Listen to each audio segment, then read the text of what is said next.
दोस्तों, आज की कहानी का नाम है चकमा।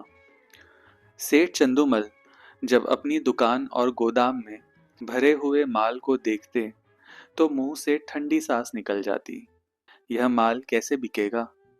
बैंक का सूद बढ़ रहा है, दुकान का किराया चढ़ रहा है, कर्मचारियों का वेतन बाकी पड़ता जाता है। ये सभी रकमें अपनी गांठ से देनी पड़ेंगी।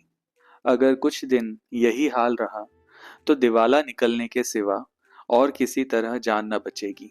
तिस पर भी धरने वाले नित्य सिर पर शैतान की तरह सवार रहते हैं। सेठ चंदूमल की दुकान चांदनी चौक दिल्ली में थी। मुफस्सिल में भी कई दुकानें थी। जब शहर कांग्रेस कमेटी ने उनसे बिलायती कपड़े की खरीद और बिक्री के विषय में प्रतीक्षा करानी चाहिए तो उन्होंने कुछ ध्यान न दिया। बाजार के कई आड़तियों ने उनकी देखा देखी प्रतिज्ञा पत्र पर हस्ताक्षर करने से इनकार कर दिया। चंदूमल को जो नेतृत्व कभी न नसीब हुआ था, वह इस अवसर पर बिना हाथ पैर हिलाए ही मिल गया। वे सरकार के खैर ख्वाह थे। साहब बहादुरों को समय समय पर डालियां नजर देते थे। पुलिस से भी घनिष्ठता थी। म्यूनिसिपैलिटी के सदस्य भी थे। कांग्रेस के व्यापारिक कार्यक्रम का विरोध करके अमन सभा के कोषाध्यक्ष बन बैठे। यह इसी खैर ख्वाही की बरकत थी। युवराज का स्वागत करने के लिए अधिकारियों ने उनसे 25,000 के कपड़े खरीदे। ऐसा सामर्थी पुरुष कांग्रेस से क्यों डरे? कांग्रेस है किस खेत की मूली? पुलिस वालों ने भी बढ़ावा दिया। मुआहिदे पर हरगिज दस्तखत न कीजिएगा। देखे ये लोग क्या करते हैं। एक एक को जेल न भिजवा दिया तो कहिएगा। लाला जी के हौसले बढ़े। उन्होंने कांग्रेस से लड़ने की ठान ली। उसी के फलस्वरूप 3 महीनों से उनकी दुकान पर प्रातःकाल से 9 बजे रात तक पहरा रहता था। पुलिस दलों ने उनकी दुकान पर वॉलंटियरों को कई बार गालियां दी, कई बार पीटा। खुद सेठ जी ने भी कई बार उन पर बाण चलाए, परंतु पहरे वाले किसी तरह न टलते थे। बल्कि इन अत्याचारों के कारण चंदूमल का बाजार और भी गिरता जाता। मुफस्सल की दुकानों में मुनीम लोग और भी दुराशाजनक समाचार भेजते रहते थे। कठिन समस्या थी। इस संकट से निकलने का कोई उपाय न था। वे देखते थे कि जिन लोगों ने प्रतिज्ञा पत्र पर हस्ताक्षर कर दिए हैं, वे चोरी छिपे कुछ न कुछ विदेशी माल लेते हैं। उनकी दुकानों पर पहरा नहीं बैठता। यह सारी विपत्ति मेरे ही सिर पर है। उन्होंने सोचा, पुलिस और हाकिमों की दोस्ती से मेरा भला क्या हुआ? उनके हटाए ये पहरे नहीं हटते। सिपाहियों की प्रेरणा से ग्राहक नहीं आते। किसी तरह पहरे बंद हो जाते तो सारा खेल बन जाता। इतने में मुनीम जी ने कहा, लाला जी यह देखिए, कई व्यापारी हमारी तरफ आ रहे थे। पहरे वालों ने उनको न जाने क्या मंत्र पढ़ा दिया, सब चले जा रहे हैं। चंदूमल, अगर इन पापियों को कोई गोली मार देता तो मैं बहुत खुश होता। यह सब मेरा सर्वनाश करके दम लेंगे। मुनीम, कुछ हेटी तो होगी। यदि आप प्रतिज्ञा पत्र पर हस्ताक्षर कर देते तो यह पहरा उठ जाता और तब हम भी यह सब माल किसी न किसी तरह खपा देते। चंदूमल, मन में तो मेरे भी यह बात आती है, पर सोचो अपमान कितना होगा। इतनी हेकड़ी दिखाने के बाद फिर झुका नहीं जाता और फिर हाकिमों की निगाहों में गिर जाऊंगा। लोग भी ताने देंगे कि चले थे बच्चा कांग्रेस से लड़ने, ऐसी मुंह की खाई कि होश ठिकाने आ गए। जिन लोगों को पीटा और पिटवाया, जिनको गालियां दी, जिनकी हंसी उड़ाई, अब उनकी शरण कौन मुंह लेकर जाऊं? मगर एक उपाय सूझ रहा है। अगर चकमा चल गया तो पौ बारह है। बात तो तब है जब सांप को मारूं, मगर लाठी बचाकर पहरा उठा दूं, पर बिना किसी की खुशामद किए।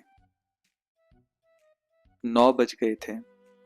सेठ चंदूमल गंगा स्नान करके लौट आए थे और मनसद पर बैठकर चिट्ठियां पढ़ रहे थे। अन्य दुकानों के मुनीमों ने अपनी विपत्ति कथा सुनाई थी। सेठ जी का क्रोध एक एक पत्र को पढ़कर बढ़ता जाता था। इतने में दो वॉलंटियर गाड़ियां लिए हुए उनकी दुकान के सामने आकर खड़े हो गए। सेठ जी ने डांट कर कहा, हट जाओ हमारी दुकान के सामने से। एक वॉलंटियर ने उत्तर दिया, महाराज हम तो सड़क पर है, क्या यहाँ से भी चले जाए? सेठ जी, मैं तुम्हारी सूरत नहीं देखना चाहता। वॉलंटियर, तो आप कांग्रेस कमेटी को लिखिए, हमको तो वहां से यहाँ खड़े रहकर पहरा देने का हुक्म मिला है।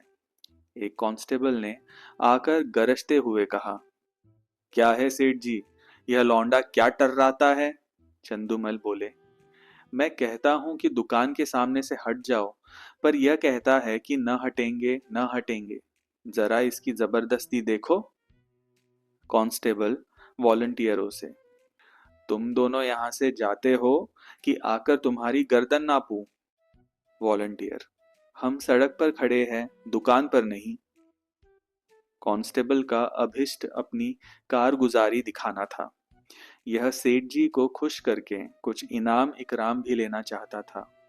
उसने वॉलंटियरों को अपशब्द कहे और जब उन्होंने उसकी कुछ परवाह न की तो एक वॉलंटियर को इतने जोर से धक्का दिया कि वह बेचारा मुंह के बल जमीन पर गिर पड़ा। कई वॉलंटियर इधर उधर से आकर जमा हो गए। कई सिपाही भी आ पहुंचे।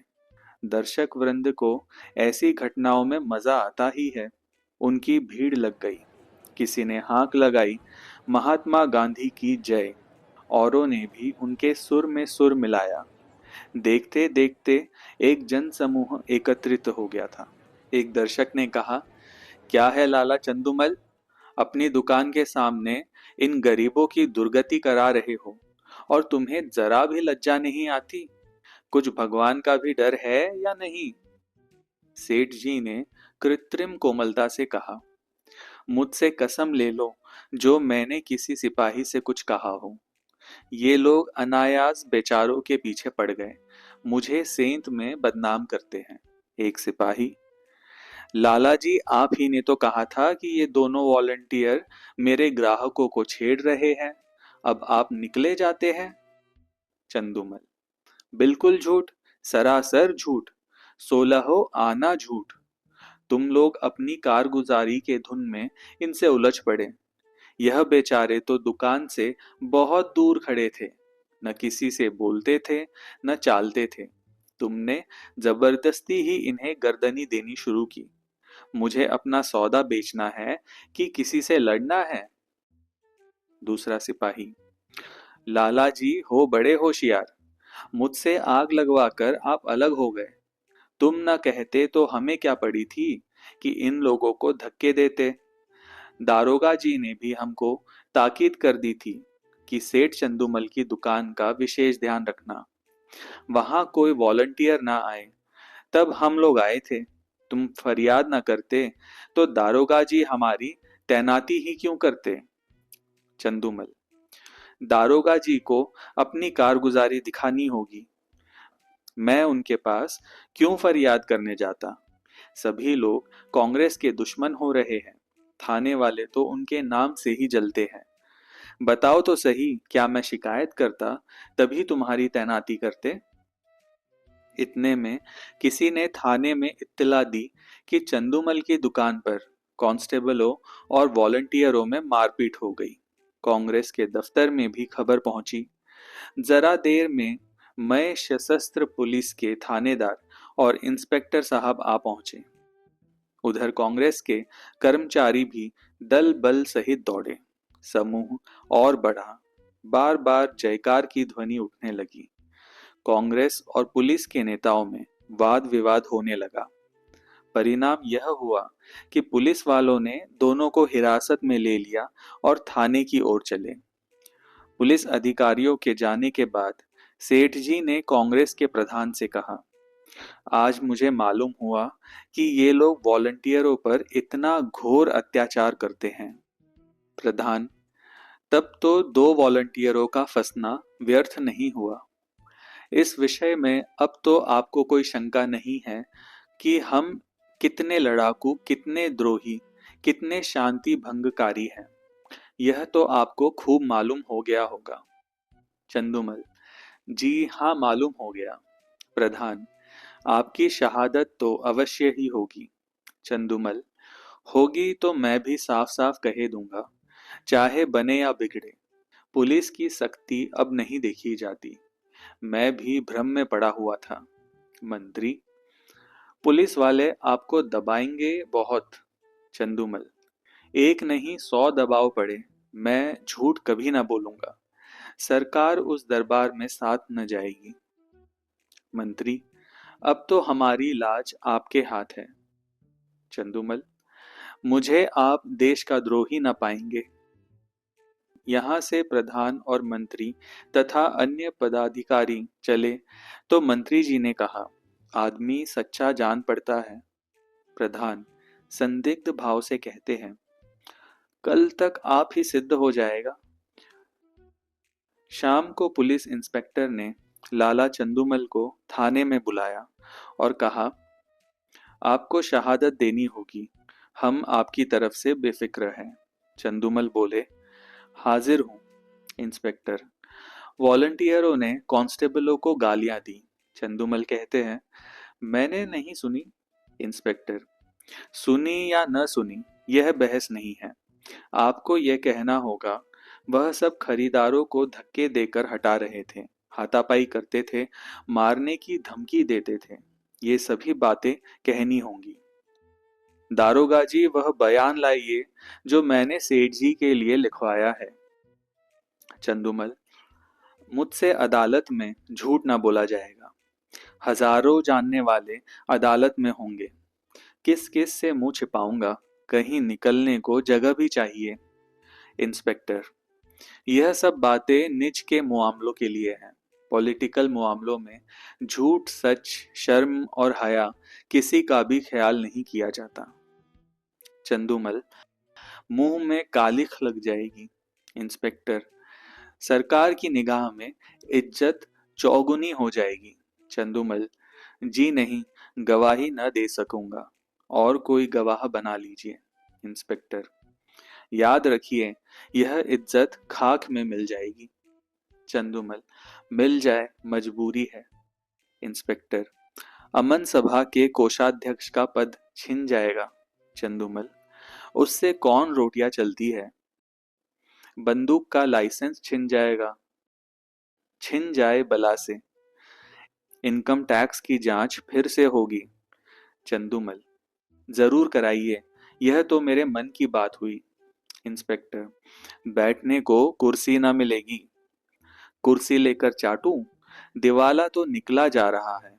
इंस्पेक्टर: अच्छी बात है, तशरीफ ले जाइए, कभी तो आप पंजे में आएंगे।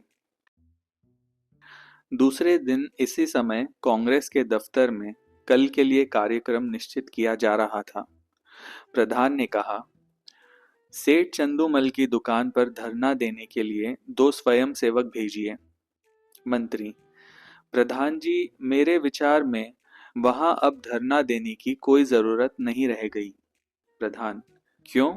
उन्होंने अभी तक कांग्रेस के प्रतिज्ञा पत्र पर हस्ताक्षर तो नहीं किए। मंत्री: हस्ताक्षर नहीं किए, पर हमारे मित्र अवश्य हो गए। पुलिस की तरफ से गवाही न देना यही सिद्ध करता है। अधिकारियों का कितना दबाव पड़ा होगा, इसका अनुमान किया जा सकता है। यह नैतिक साहस में परिवर्तन हुए बिना कदाचित नहीं आ सकता। प्रधान: हाँ, कुछ परिवर्तन तो अवश्य हुआ है। कुछ नहीं महाशय, पूरी क्रांति कहना चाहिए। आप जानते हैं, ऐसे मामलों में अधिकारियों की अवहेलना करने का क्या अर्थ है। यह राजविद्रोह की घोषणा के समान है। त्याग में संन्यास से इसका महत्व कम नहीं है। आज जिले के सारे हाकिम उनके खून के प्यासे हो रहे हैं। आश्चर्य नहीं कि गवर्नर महोदय को भी इसकी सूचना दी गई हो। प्रधान: और कुछ नहीं तो उन्हें नियम का पालन करने ही के लिए प्रतिज्ञा पत्र पर हस्ताक्षर कर देना चाहिए था। किसी तरह उन्हें यहाँ बुलाइए, अपनी बात तो रह जाए। मंत्री, वह बड़ा आत्माभिमानी है, कभी ना आएगा। बल्कि हम लोगों की ओर से इतना अविश्वास देखकर संभव है कि फिर से दल में मिलने की चेष्टा करने लगे। प्रधान, अच्छी बात है। आपको उन पर इतना विश्वास हो गया है, तो उनकी दुकान छोड़ दीजिए। तब भी मैं यही कहूंगा कि आपको स्वयं मिलने के बहाने से उन पर निगाह रखनी होगी। मंत्री, आप नाहक इतना शक करते हैं।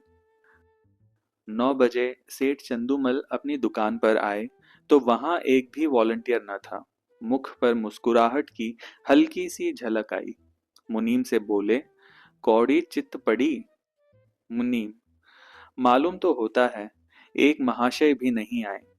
चंदूमल, न आए और न आएंगे, बाजी अपने हाथ रही। कैसा दांव खेला चारों खाने चित्त। मुनीम, मगर पुलिस तो दुश्मन हो गई। चंदूमल, आप भी बातें करते हैं, इन्हें दोस्त बनाते कितनी देर लगती है। कहिए अभी बुलाकर जूतियां सीधी करवाऊं। टके के गुलाम हैं, न किसी के दोस्त न किसी के दुश्मन। सच कहिए, कैसा चकमा दिया है। मुनीम, बस यही जी चाहता है कि आपके हाथ चूम ले। सांप भी मरा और लाठी भी न टूटी। मगर कांग्रेस वाले भी टोह में होंगे। चंदूमल, तो मैं भी तो मौजूद हूं। वह डाल डाल चलेंगे तो मैं पात पात चलूंगा। विलायती कपड़े की गांठ निकलवाइए और व्यापारियों को देना शुरू कीजिए। एक अठवारे में बेड़ा पार है।